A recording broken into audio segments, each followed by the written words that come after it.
Buenos dias, hello everyone, this is Glenn Irv Spanish, and this is a video about how to go ahead and pin an announcement in one of your courses and how powerful that can be. Of course, you can just go ahead and pin an announcement in a class simply by going to your updates, filling out anything here, and then clicking this little drop-down menu by the post button, and then selecting that little bell. It makes it post this as an announcement. But what some people have found, we went back, Paul Schlangen and I went back and were checking out Phil Polly's work. And what he does in his classes is he uses a bit of a hack to be able to include links, especially visual links like the ones you see here, these images, to essential resources, whether it be for an actual teaching class, or it be for in this class, in this case, an office sandbox. So as you can see here, what we've done is we've gone and we started off in a Google Doc.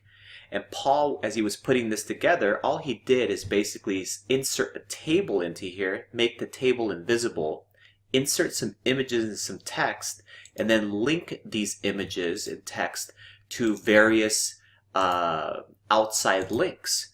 So that when someone visits our office course, by someone I mean our teaching staff or otherwise staff, they can quickly find these resources that are high-level resources without having to go into a folder.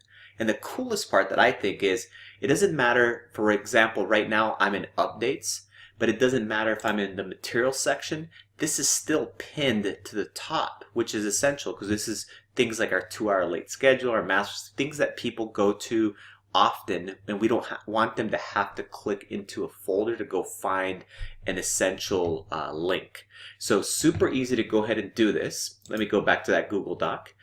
Once again, when Paul was putting this together, he just created a table, inserted the images, organized them the way he wanted to, and then made the table invisible. And then honestly what he did is he just selected all by pressing Control and A or selecting it with your mouse, and then copying it, Control and C or Command and C, and then coming back into Schoology. And then the way that you basically do this is, and the way that it works is in updates, you can just paste any of this stuff and it actually still has the exact same format that you started with. So let's take a look here, and you can see here, I'm going to go ahead and zoom in so you can see what I'm doing here. I pasted it inside of the update, and not only does it have the images just the way that they were within the table itself, but it also has everything linked out. And I'll show you that right here. Like for example, if we wanted them to be able to click the app request form, which is something that's heavily used, then we go ahead and just link that out, and we have that app request form for our district. So super easy to go ahead and do. You can do this with your classroom as Phil Polly has done, or of course you can do this, in an office type of setting for any type of your personnel to be able to access those documents and those links very quickly. If you need any more information, let me know. Adios, hasta la vista.